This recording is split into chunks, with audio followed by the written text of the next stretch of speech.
Go 95.3, I'm Chaz Kangas, and joining me right now, one of the hottest new acts in the world of wrestling. You've seen him on WWE, NXT, and Raw. You have also heard his track, IDEK, here every single week on Go 95.3. Ladies and gentlemen, the great Lio Rush. Lio, how you doing? Hey, what's going on, man? I'm doing pretty good. Spectacular. So you are from Maryland originally, correct? Yes, sir. So with Maryland so much having a long, rich history of Baltimore club music, as well as like a really strong underground scene with artists like Lab Tech One, what inspired you to originally gravitate you towards hip-hop? More towards hip-hop, I would say just the culture and the area that I kind of grew up around. Although I am born and raised in Maryland, I have a lot of family in Southeast DC. So I kind of went back and forth from Maryland to DC, and just the area that I grew up in. A lot of people listen to hip hop music, so I feel like it's always been something, a part of my life. And then the older that I got, I started having friends and family members that kind of went off into being hip hop artists, and I guess that influenced me a little bit. And just seeing the amount of artists that came from out of the DMV area that made it mainstream and that are pretty successful right now, it influenced me even more. Gotcha. So when you were in the DC part at all, did you ever get into the go-go music scene out there? Yeah.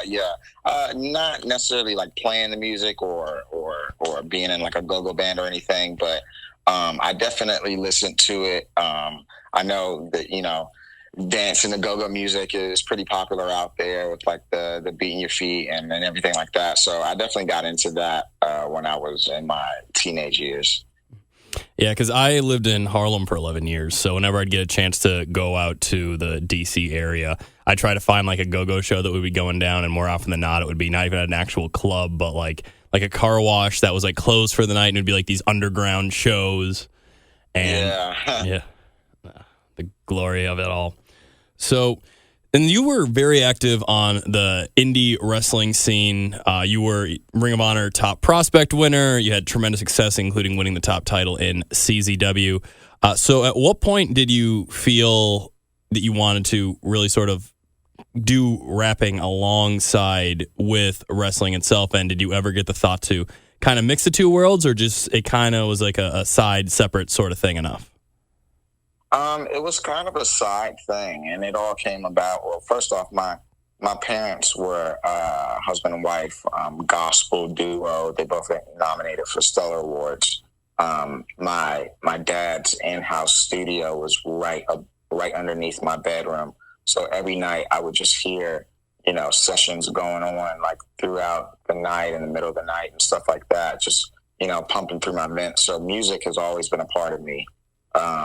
But I never thought about pursuing music. It didn't come about until one of my friends who made my entrance song on the independent circuit, he wanted me to hop on a track with him. And at the time, I was just signed to the WWE, and I wanted to kind of get more eyes and attention on him because he's so talented. He's from the same area that I'm in. So I figured, hey, let me hop on the track with him. Let me get him a little bit of, attention through the platform that I'm on.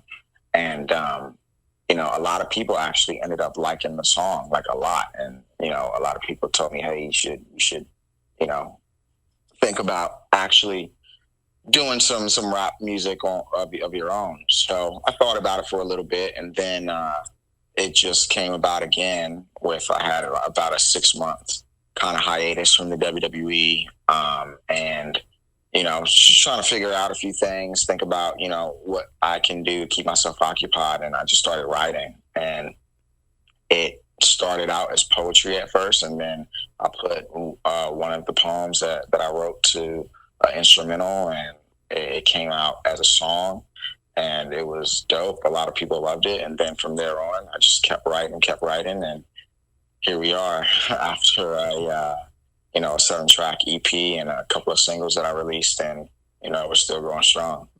Sweet. Who is the friend you worked with? My friend out in Maryland right now, his name is Dreddy. He goes by Dreddy. No I at the end. It'll be a one, the number one. So he went by Troy Andretti a few years back ago, but now he's just going by Dreddy. All right, sweet. So, yeah, I'll try to get a track of him to air alongside this when we air this then too. Definitely. Mm-hmm. Sweet. So bringing us to now then, you just released IDEK about 3 or so weeks ago. What was the story behind how this one came together? This was one of the tracks that were on my EP that I released back in December, or actually in November on 11/11. The EP is called 11/11 too, so it worked out pretty cool. And I just released the music video for that single, and I don't know what kind of came about that with writing that song was, we all kind of go through relationships and bad relationships, and we find ourselves getting out of a relationship and trying to move on to the next one, but you kind of still have that ex that's like throwing dirt on your name and trying to convince people that, he's a shitty person, don't go out with him, stuff like that. So I feel like I kind of wrote it for people kind of getting out of relationships and trying to move on, but you got that ex that just won't let it go and is trying to, just blame everything on you. So that's kind of how that came about. Super random, but yeah, it turned out pretty cool. Yeah, it's that type of message I'm sure everyone can relate to at some point in their life, and if not, they have it waiting for them. Yeah, exactly. Yeah.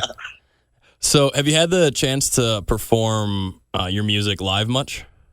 I haven't. I've never performed my music live before. I've only been doing music for less than a year now, so I'm kind of toying around with different styles, different genres right now, seeing what people gravitate towards the most. And that EP that I just put out, 11/11, every track on there is kind of touches on a different genre of music, and just getting a filling out process right now, and just putting my music out there to show everybody that I am doing music as well as pursuing professional wrestling, and just trying to get people used to, hearing my voice in a different light. So I feel like once the time is right with actual performances and like touring as far as my music, then that'll definitely happen. But for right now, I'm just getting my voice out there, getting people used to me, singing and rapping. Gotcha. So your own entrance music, though, currently, the I Came to Collect, did you have much say then in choosing your own music for that, or is that something where they paired you up with, was it CFO who put that one together?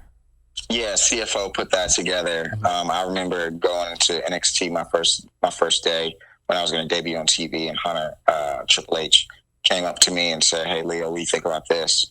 This was kind of an idea that I had for you." And he presented me with this song, similar, but just a different variation, different version of it. And I said, it's all right, but I wanted to change this and this. Like, I didn't feel it as much as I would like to. So he was like, all right, we'll talk to CFO, see if we can offer some stuff. But unfortunately, we're going to have to use this one for tonight. So I came out to the one that I originally didn't like all that much. And then, the following week, throughout that week, I was in contact with CFO and just trying to change a few things, switch some stuff around, and they were able to knock that out for me within a week, and then that's how that came about. Gotcha. Cool. Well, a little bit of say. Yep. Yeah. So it's that little touch to it. That little as E40 would say, the little sprinkle on it. Yeah. So, yeah. Cool. Well, once again, Lio Rush, the EP is 11/11/2. It is out now. IDEK is in rotation. Thank you so much for this, man. Thank you. Appreciate you. Sweet.